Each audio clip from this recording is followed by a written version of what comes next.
ఓం నమ శివ శ్రీమాత్రే నమ. మిత్రులకి శ్రేయోభిలాషులకి అలాగే నన్ను ఇంతగా ఆదరిస్తున్న యూట్యూబ్ ప్రేక్షకులందరికీ కూడా పేరు పేరు ధన్యవాదాలు.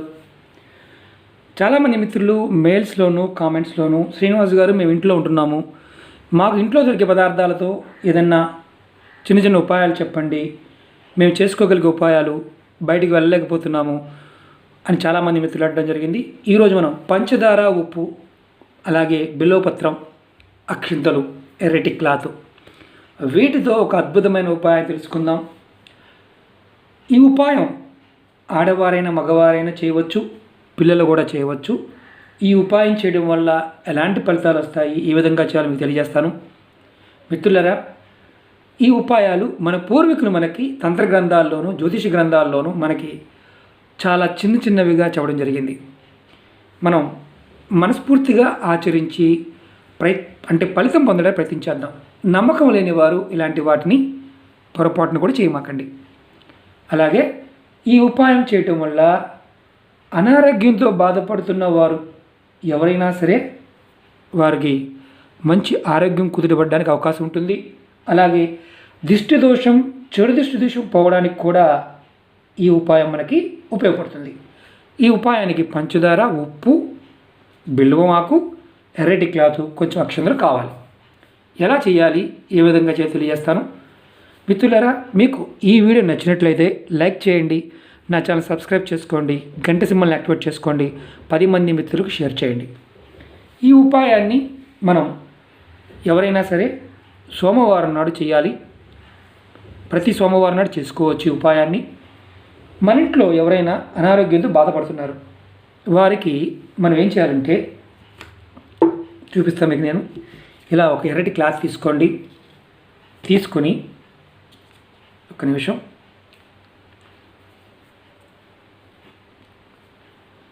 ఇదిగోండి, ఇలా క్లాత్ తీసుకోండి. దాంట్లో మీరు ఫస్ట్ కొంచెం ఉప్పు వేయండి. కల్లుప్పు కాదు, మామూలు ఉప్పే. దాంతోపాటు కొంచెం పంచదార వేయండి. వేసిన తర్వాత మీరు మీ దగ్గరలో ఎక్కడైనా బెల్లం చెట్టు ఉంటే, అంటే మారేడు చెట్టు ఉంటే కనుక ఒక ఆకు తీసుకొచ్చుకోండి. సోమవారం నాడు చేయాల్సిన ఉపాయం ఇది. ఇలా వేయండి. తర్వాత దాంట్లో కొంచెం అక్షింతలు వేయండి. మనం ఇంతకన్నా ఏం చేయాల్సిన అవసరం లేదు, మంత్రం ఏమీ లేదు. ఇది నెలసరి ఉన్నప్పుడు మాత్రం చేయమాకండి మిత్రులారా. నెలసరి టైం లేనప్పుడు చేయండి, సోమవారం నాడు చేయండి. ఇది ఆడవారైనా మగవారైనా చేయవచ్చు. ఎవరైతే మీ ఇంట్లో అనారోగ్యంతో బాధపడుతున్నారో, ఎప్పుడు ఏదో అనారోగ్యం అండి, ఏం చేయాలో తెలియని పరిస్థితి అండి, మెడిసిన్ ఖర్చు అవుతుంది కానీ తగ్గడం లేదండి అనేవారు చక్కగా మీరు ఈ ఉపాయాన్ని చేసి చక్కగా ఈ ఎర్రటి క్లాత్ని మూటగా కట్టండి. కొత్త క్లాత్ తీసుకుని మిత్రులారా, పాత క్లాత్ మాత్రం కాదు, చక్కగా మూట కట్టండి. మూట కట్టి ఎవరైతే అనారోగ్యంతో బాధపడుతున్నారో వారి దిండి కింద పెట్టండి. ఒక్కసారి చేసి, అంటే ఈ ఉపాయాన్ని మామూలుగా ఏంటంటే మనకి చీమలు ఎక్కుతాయి, లేకపోతే ఇంకో ఇబ్బంది ఉంటుంది అన్నప్పుడు ఇలాంటి కవర్ తీసుకోండి. కవర్ తీసుకొని చక్కగా మీరు కవర్లో పెట్టండి. ఇది సోమవారం నాడు చేయాల్సింది. ఇది పెట్టేసి మీరు దిండి కింద పెట్టేయండి. దిండి కింద పెట్టేసి మామూలుగా దుప్పటి మార్చుతూ ఉంటారు కదా, అప్పుడు మామూలుగా తీసి పక్కన పెట్టండి, మళ్ళీ పెట్టండి.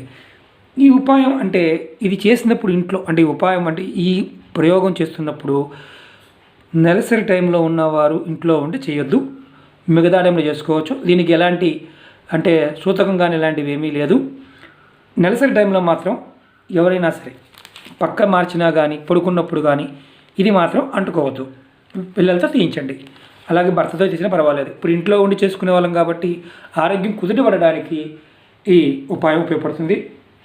దీర్ఘ అనారోగ్య సమస్యలు బాధపడుతున్నవారు ఇది నెలకొక్కసారి చేసుకుంటూ ఉండి చాలు. నెలకొక్కసారి ఇది మళ్ళీ తీసిన దాన్ని ఏం చేయాలంటే యాస్టీజ్గా మీ దగ్గరలో ఏదన్నా కాలువ కానీ చెరువు కానీ ఉంటే పారవేయవచ్చు. అలా లేని పక్షంలో మీరు తీసి యాస్టీజ్గా ఈ పాకెట్ తీసి ఉప్పు, పంచదార ఏదైనా చెట్టు మొదల్లో వేసేయండి. ఈ ఆకు కూడా అప్పటికి డ్రై అయిపోతుంది. చెట్టు మొదల్లో వేసేయండి. ఈ క్లాత్ని డస్ట్బిన్లో పడేయండి. నెలకొక్కసారి అలా చేస్తూ ఉండండి. మీ ఆరోగ్యం అంటే ఏదైతే అనారోగ్య సమస్యలు ఉన్నాయో అనారోగ్య సమస్యలు తగ్గుముఖం పట్టి మీకు ఆరోగ్యం బాగుపడుతుంది. అలాగే మీరు ఎవరైనా సరే దిష్టి దోషం చెడు దోషం బాగా ఉంది, ఏం చేయాలి? సింపుల్. ఇలాంటి రెడ్ క్లాత్ తీసుకోండి, దాంట్లో కొంచెం పంచదార కొంచెం ఉప్పు కలపండి. రెండు కలిపి మీరు ఆదివారం నాడు ఉదయాన్నే మీరు ఉప్పు అలాగే పంచదార కలిపిన కొద్దిగా, ఎక్కువ కూడా కాదు, ఎర్రటి క్లాత్లో కట్టి మీ ఇంటి గుమ్మడికాయ కడతాం కదా, దిష్టి గుమ్మడికాయ కడతాం కదా, అక్కడ కట్టండి. కట్టడం వల్ల ఏమవుతుందంటే చెడు దృష్టి అలాగే దిష్టి దోషం అనేది తగలకుండా ఉంటుంది. అంటే మన ఇంటికి వచ్చి కొంతమంది వస్తారు, అబ్బా మీకేంటి బాగున్నారు కదా, మీకేం ఇబ్బంది ఉంది అనేవారు ఉంటారు. అలాగే కొంతమంది వెళ్తూ అలా కళ్ళ పెట్టి చూస్తుంటారు. అలాంటి ఒక్కోసారి ఏమవుతుంది, దృష్టి దోషం తగులుతుంది, దాన్ని చెడు దృష్టి అంటారు. అలాంటి తగలకుండా ఉండడానికి కొత్త గ్లాసులో ఉప్పు అలాగే పంచదార వేసి కడితే సరిపోతుంది. ఈ ఉపాయం మీరు ఆదివారం నాడు ఉదయం చేసుకోండి. ఆడవారు మగవారు చేయవచ్చు. ఇంట్లో నెలసరి టైం ఉందండి, చేసుకోవచ్చా అంటే చేసుకోవచ్చు, ఎలాంటి ఇబ్బంది లేదు. ఏ ఉపాయానికి? ఎర్రటి క్లాత్లో పంచదార ఉప్పు వేసి బయటికి కట్టే ఉపాయానికి. అలాగే మనం ఎవరైనా సరే ఈ ఉపాయాలు చేసిన తర్వాత ఇది ఎప్పుడు మార్చుకోవాలి అనుమానం వస్తుంది కదా, ఉప్పు కట్టాం కదా, ఇది నెలకొకసారి మార్చుకోండి. వారం మార్చాల్సిన అవసరం లేదు. నెలకొకసారి కొత్త క్లాత్ ఉప్పు కూడా మార్చుకోండి. ఉప్పు పంచదార కట్టింది మార్చుకోండి. షింక్లో పోసేయచ్చు, లేదంటే డస్ట్బిన్లో కూడా పడేయచ్చు. యాస్టీజ్గా తీసి మూట కట్టిందాన్ని తీసి పడేయచ్చు, ఎలాంటి ఇబ్బంది ఉండదు. మిత్రులారా, మీకు ఈ వీడియో నచ్చినట్టు లైక్ చేయండి, నా ఛానల్ సబ్స్క్రైబ్ చేసుకోండి, గంట సింబల్ యాక్టివేట్ చేసుకోండి, 10 మంది మిత్రులకి షేర్ చేయండి. మీకు ఒకటే మిత్రులారా, ఇలాంటి వీడియోలు పరిహారాలు తేలిగ్గా ఉండేవి ఆచరణలో పెట్టినప్పుడు మాత్రమే ఫలితాలు వస్తాయి. ఆచరణలో లేకుండా సరదాగా చేస్తే ఎలాంటి ఫలితాలు రావు. ఎందుకంటే మన పూర్వీకులు చెప్పారు, ఒక వస్తువుకి పంచదారకు కావచ్చు, బెల్లానికి కావచ్చు, అలాగే క్లాత్కి కావచ్చు, పదార్థానికి కావచ్చు ఒక శక్తి ఉంటుంది. అవి కాంబినేషన్లు ఏంటంటే ఫలితాలు అనేవి రావడానికి అవకాశం ఉంటుంది. ప్రతి పదార్థంలో దైవశక్తి ఉంటుందని మన పూర్వీకులు చెప్పారు. నమ్మి చేసుకోండి, మంచి ఫలితాలు రావడానికి అవకాశం ఉంటుంది. ఈ వీడియో నచ్చిన లైక్ చేయండి, నా ఛానల్ సబ్స్క్రైబ్ చేసుకోండి, గంట సింబల్ని యాక్టివేట్ చేసుకోండి, 10 మంది మిత్రులు షేర్ చేయండి. ఓం నమః శివాయ, శ్రీ మాత్రే నమః.